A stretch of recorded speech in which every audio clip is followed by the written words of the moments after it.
समादरणीय भक्त सज्जनवृन्द, जय श्री राधे, जय श्री कृष्ण। शब्द कौतुकी युट्युब च्यानलमा यहाँहरू सम्पूर्णलाई हार्दिक स्वागत गर्दै श्री स्वस्तानी व्रतकथा वाचन गर्न गइरहेको छु। यदि हजुर हाम्रो यस च्यानलमा नयाँ हुनुहुन्छ भने सब्स्क्राइब गर्न नबिर्सनुहोस् है। सर्वप्रथम मङ्गलाचरण गर्दै श्री स्वस्तानी माताको श्री चरणमा नतमस्तक बनाऊ। त्यसपछि हामी श्री स्वस्तानी व्रतकथा श्रवण गर्नेछौँ। समादरणीय सज्जनवृन्द, सम्भव भएसम्म हातमा फूल लिएर अथवा त्यो असम्भव भएमा हात मात्रै जोडेर भए पनि मङ्गलाचरणमा शरीक भइदिनुहोला। तथा मनमा मेरो इच्छित कामना परहोस् भनेर पनि सम्झिनुहोला। साथै नछुटाइकन अध्यायको विश्राम पर्यन्त एकचित्त भई श्रवण गर्नुहोला, ताकि भगवती श्री स्वस्तानीमा लागेको हजुरको पवित्र मन छुट्टिएर अन्तकतै नलागोस्। अथ मङ्गलाचरणम्। यं ब्रह्मा वरुणेन्द्ररुद्रमरुतः स्तुन्वन्ति दिव्यैस्तवैर् वेदैः साङ्गपदक्रमोपनिषदैर् ज्ञायन्ति यं सामगा। ध्यानावस्थि तदद्गतेन मनसा पश्यन्ति यं योगिनो यस्यान्तं न विदुः सुरासुरगणा। देवाय तस्मै नमः। श्रीमच्चन्दन चर्चितोज्ज्वलवपुः शुक्लाम्बरा मल्लिका मालालङ्कृतकुण्डला प्रविलसन् मुक्तावली शोभिता। सर्वज्ञाननिदानपुस्तकधरा रुद्राक्षमालाकरा वाग्देवी वदनाम्बुजे वसतु मे त्रैलोक्यमाता चिरम्। मूकं करोति वाचालं पङ्गुं लङ्घयते गिरिं यत्कृपातमहं वन्दे परमानन्दशङ्करम्। नमो भगवते तस्मै व्यासाय मिततेजसे यस्य प्रसादात् वक्ष्यामि महादेवकथामिमाम्। नारायणं नमस्कृत्य नरं चैव नरोत्तमं देवीं सरस्वतीं व्यासं ततो जयमुदीरयेत्। स्वस्थानी जननी महेश्वरप्रिये हे सर्वभूतेश्वरी ज्योतिर्बिन्दुस्वरूपले गतिदिने हे सर्वशक्तिश्वरी। यस्तो शक्ति मम दिनो सजुरले सत्कर्म के हो चिनु। इच्छा पुष्प यिनै चढाउँछु मुमा वात्सल्य वर्षाउनु। इच्छा पुष्प यिनै चढाउँछु मुमा वात्सल्य वर्षाउनु। आदरणीय भक्त सज्जनवृन्द, अब हजुरहरूले लिनुभएको पुष्पाञ्जलीलाई पुस्तकमा चढाउनुहोस् र एकचित्त भई कथा सुन्न प्रारम्भ गर्नुहोस्। शिवभट्ट ब्राह्मण र सती ब्राह्मणीले छोरी ज्वाइँलाई बिदा गर्छन्। दैव संयोग ब्राह्मण दम्पतिको रुखको हाँगाबाट लडी मृत्यु हुन्छ। यता गोमा गर्भवती भइसकेकी हुन्छन्। बाटोमा उनलाई निकै गाह्रो हुन्छ। साथमा सबै थोक चोरी पनि हुन्छ। जसो तसो शिव शर्माले गोमालाई आफ्नो घर पुर्याउँछन्। एक दिन गरिबनी पत्नीलाई एक्लै छोडी शिव शर्मा केही कमाउने आशाका साथ गाउँ बाहिर जान्छन्। दैव संयोग फूल टिप्न रुखमा चढेको बेला लडेर उनको पनि मृत्यु हुन्छ। यता गोमाले पुत्र नवराजलाई जन्म दिन्छन्। छोराको विवाह पनि हुन्छ। ऊ पनि बाबाको खोजी गर्छु भन्दै घरबाट बाहिर निस्कन्छ। उसले शिव शर्माको देहावसान भएको खबर त पत्ता लगायो, तर ऊ फरक्क घर नफर्की राजाको सेवा गर्छु भनी दरबारतिर लाग्छ। आउनुहोस् अब सुरु गरौँ कारुणिक कथाले भरिएको यो 22औं अध्याय। श्री गणेशाय नमः। श्री स्वस्थानी देव्यै नमः। अथ द्वाविंशो अध्यायः। कुमारजी आज्ञा गर्नुहुन्छ। हे अगस्त्य मुनि, शिव शर्मा ब्राह्मण र गोमा ब्राह्मणी त्यहाँबाट गएपछि शिवभट्ट ब्राह्मण र सती ब्राह्मणीले आँखाले देखुन्जेल छोरीलाई हेरिरहे। देखिन छाडेपछि रुखमा चढी देखिएसम्म हेर्न लागे। त्यहाँबाट पनि जब छोरी र ज्वाइँ देखिन छोडे तब रुखैमा बसी नाना तरहका विलाप गरी रुन लागे। त्यसै करुणामय अवस्थामा रोइरहेका शिवभट्ट ब्राह्मण र सती ब्राह्मणे श्री महादेवको श्रापले गर्दा दैव संयोगले रुखको हाँगा माची दुवै स्त्री पुरुष नै रुखबाट खसेर लडेर मरे। त्यसपछि श्री महादेवका दूतहरू आई विमानमा राखेर दुवै ब्राह्मण र ब्राह्मणीलाई उनीहरूका पुण्य कार्यका प्रतापले गर्दा कैलाशमा लैजाँदा भए। ती शिवभट्ट ब्राह्मण र सती ब्राह्मणीले पृथ्वी लोक छोडे पनि दिव्य शरीर पाई कैलाशपुरीमा आनन्दले रहे। अर्कोतिर शिवशर्मा ब्राह्मण र गुमा ब्राह्मणीले डोलेहरूसँग बाटामा सोध्दै गए, यस वनको नाम के हो, यो पर्वतको नाम के हो, यो ठुलो पात भएको वृक्षको नाम के हो, त्यस जन्तुको नाम के हो भनी यसरी अनेक प्रश्नहरू सोध्न लागे। डोलेहरूले पनि यस वृक्षको नाम यो हो, यस पर्वतको नाम यो हो, यस वृक्षको नाम यो हो, यस जन्तुको नाम यो हो भनी उत्तर बताउँदै गए। यस्तै गरी जाँदा जाँदा उनीहरू धेरै टाढा गएपछि एउटा पोखरी भएको ठुलो वनमा पुग्दा साँझ पर्यो र त्यस वनमा बास बसेर सबैले खानपिन गरी सुते। थाकेका हुँदा शिवशर्मा ब्राह्मण र गुमा ब्राह्मणी साह्रै निन्द्रामा परे। त्यसै बखत श्री महादेवका श्रापले गर्दा तिनीहरूको गर गहना सरसामान सबै चोरी भयो। भोलिपल्ट थाहा पाई गुमा साह्रै अधैर्य भई रुन कराउन लागिन्। यो देखेर डोलेहरूले भने, हे गुमा ब्राह्मणी, विस्मात नगर, थाकेर आएको हुनाले हामीलाई पनि साह्रै निद्रा लागेछ। यस्तो अनर्थ हुन गयो, हामी अभागे रहेछौँ। अब तिम्रा मातापितालाई गएर के भनाउला, आफ्नो मुख कसरी देखाउला, यस्तो विस्मातपूर्ण कुरा भनी अधोमुख गरी बसिरहे। गुमा ब्राह्मणले भनिन्, हे भारवाहकहरू हो, तिमीहरू यतैबाट फर्काओ, अब तिमीहरूलाई खाना दिन मसँग धन छैन। यति गुमा ब्राह्मणीले भनेको सुनि डोलीहरूले भने, हे गुमा, सन्ताप नगर्नु, यस्तै हो। यसरी सम्झाइ बुझाइ प्रणाम गरी बिदा भई डोलीहरू आफ्ना आफ्ना घरतिर फर्के। डोलेहरू गएपछि शिवशर्मा ब्राह्मण र गुमा ब्राह्मणी पनि वनमा जे भएको फलफुल खोजेर खाई त्यहाँदेखि ठुलो पर्वतमाथि पुगे।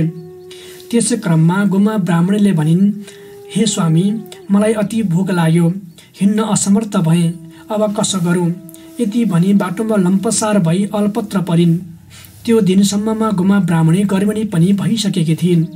पुरा सुखमा रहेकी गुमालाई यस्तो कठोर दुःख भोग्नु परेको देखि शिवशर्मा ब्राह्मणलाई अति करुणा उत्पन्न भयो र त्यहाँ बसी पत्नी गुमालाई काखमा लिई भने, हे प्यारी, यहाँ फलफुल केही मिल्दैन, जलाशय पनि छैन, यस्ता पर्वतमा बसी के खाना दिउँ।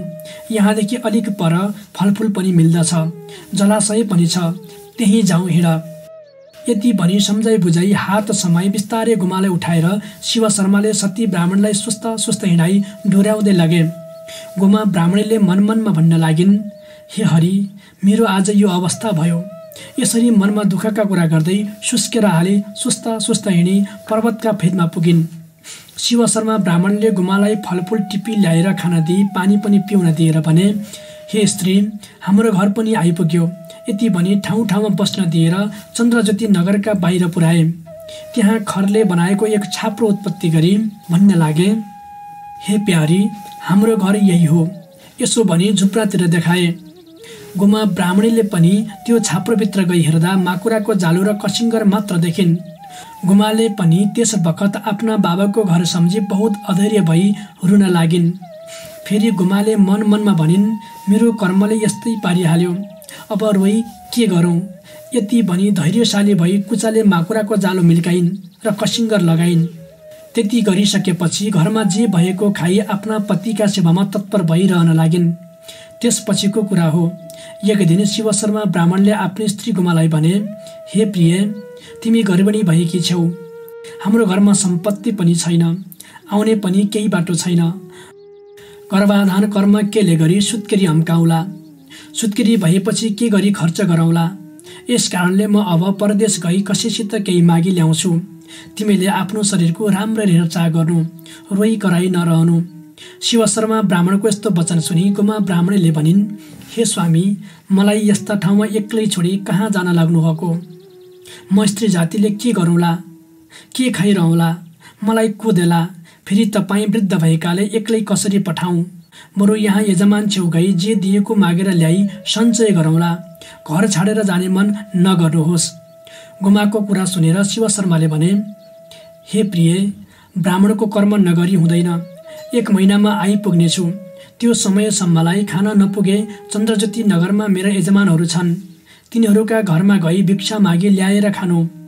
गोमा ब्राह्मणीले ठुलो कष्टले हवस भनी मन्जुर गरिन् र शिवशर्मा ब्राह्मण भिक्षा माग्न भनी परदेशतिर हिँडे। 2 दिनको बाटो हिँडेर शिवशर्मा ब्राह्मण गङ्गाका तीरमा ऋषिका आश्रममा पुगे। त्यस आश्रममा वृद्ध ब्राह्मण र ब्राह्मणीहरूलाई देखे। शिवशर्माले गङ्गामा स्नान गरी ती वृद्ध ब्राह्मण छेउ गई भन्न लागे, हे ब्राह्मणदेव, मलाई नित्य पूजा गर्न केही फलफुल दिनुहोस्। वृद्ध ब्राह्मणले सोधे, तिमी को हौ, कहाँदेखि आयौ? शिवशर्माले भने, म चन्द्रज्योति नगरको शिवशर्मा नाम गरेको ब्राह्मण हुँ। शिवशर्माका यस्ता कुरा सुनि ती ब्राह्मणीले भनिन्, हे अतिथि, आफूलाई चाहिने जति फलफुल टिपी लैजाऊ। शिवशर्माले रुखमा चढी फलफुल टिप्न लाग्दा दैव संयोगले रुखको हाँगो भाँची रुखदेखि खसेर शिवशर्मा ब्राह्मण मरे। यसपछि शिवशर्मा ब्राह्मण श्री महादेवको रूप भई कैलाश पर्वतमा जानुभयो।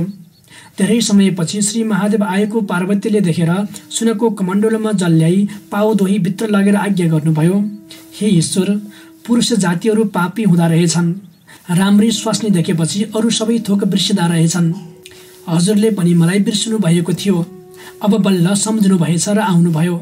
हे प्रभु, ती सुखमा जीवन गुजारिरहेकी गोमा ब्राह्मणलाई कल छल बलले विवाह गरी कर्वेणी समेत बनाई त्यस्ता सुनसान ठाउँमा एक्लै मिल्काई आउनुभयो। अब त्यो गोमाले के गरी जीवन निर्वाह गर्ली? पार्वतीले भनेको वचन सुनि श्री महादेवले हाँसेर आज्ञा गर्नुभयो, हे पार्वती, भक्त हो भन्दैमा त्यसले पूर्वजन्ममा गरेको पापको प्रायश्चित्त नगराई कहाँ हुन्छ र? अब गोमा पनि सुखी हुन्छ, सन्देह नगर। त्यसपछि उतातिर ती भिक्षा माग्न भनी गएका शिवशर्मा ब्राह्मण धेरै दिनसम्म घर नफर्कँदा गोमाले नाना तरहका दुःख गरेर जीवन गुजारिरहिन्। गोमाले चन्द्रज्योति नगरमा गएर भिक्षा मागेर ल्याई गर्भाधान कर्म पनि पूरा गरिन्।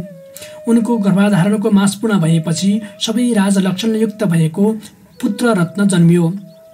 गोमा ब्राह्मणीले चन्द्रज्योति नगरदेखि ब्राह्मणहरू बोलाएर न्वारन गराइन्। ब्राह्मणहरूले ज्योतिष शास्त्रको विचार गरी गोमाका पुत्रको नवराज भनी नाम राखेर भने, हे गोमा, यो बालक सम्पूर्ण राज लक्षणले युक्त भएको छ। यो बालक राजा पनि होइजाला। तिमीलाई तिम्रो पुत्रले सुख सन्तोष देला। ती ब्राह्मणहरूले भनेको वचन सुनि गोमा ब्राह्मणीले मनमा आनन्द मानी श्रद्धापूर्वक दक्षिणा दिई भोजन गराइन्। त्यसपछि ब्राह्मणहरू पनि विदा भई आफ्ना आफ्ना घर गए। त्यो बालकलाई गोमाले अर्काको धागो काटी ढेङ्गी जात्यो गरी स्याहार गर्न लागिन्। ती नवराज बालक पनि शुक्ल पक्षका चन्द्रमा चाहिँ दिनदिनै बढी ठुलो भएर खेल्न जान थाले। यसरी खेल्न जाँदा सङ्गीहरूले जेसुकै भने पनि कसैसँग झगडा नगरी खेलेर घर आउँथे। आमाले जे दिएको खाइ चुप लागिरहन्थे। आफ्नो पुत्रको त्यस्तो असल स्वभाव बसेको देखि गोमा ब्राह्मणी धेरै खुसी भएर आफ्नो यजमानहरू कहाँ गई भनिन्, हे यजमान हो, मेरा पुत्र नवराज सङ्गीहरूसित खेली घर आउँछ, खाना देऊ पनि भन्दैन, किन दिएनौ पनि भन्दैन, रिस पनि गर्दैन, यो मिठो यो नमिठो पनि केही भन्दैन, दिए खान्छ नदिए चुप लागिरहन्छ। मेरा पति छैनन्, घरमा सम्पत्ति पनि छैन। तपाईँ यजमानहरूका कृपाले जसोतसो एक छाक खाई बाँचिरहेकी छु। अब त्यस बालकको चुनाकर्म व्रतबन्ध आदि कर्म गर्नु पर्यो, केही सहायता गर्नुहोस्।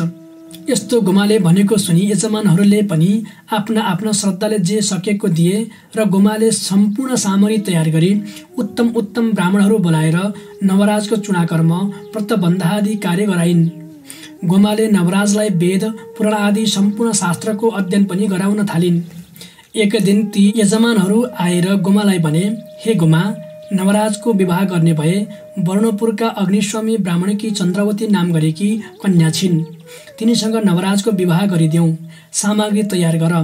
यजमानहरूका वचन सुनि गोमाले भनिन्, हे यजमान हो, मेरा पुत्रको आर्जन छैन, घरमा सम्पत्ति छैन, त्यस्तालाई कन्या कसले देला, कसरी विवाह गरिदेऊ?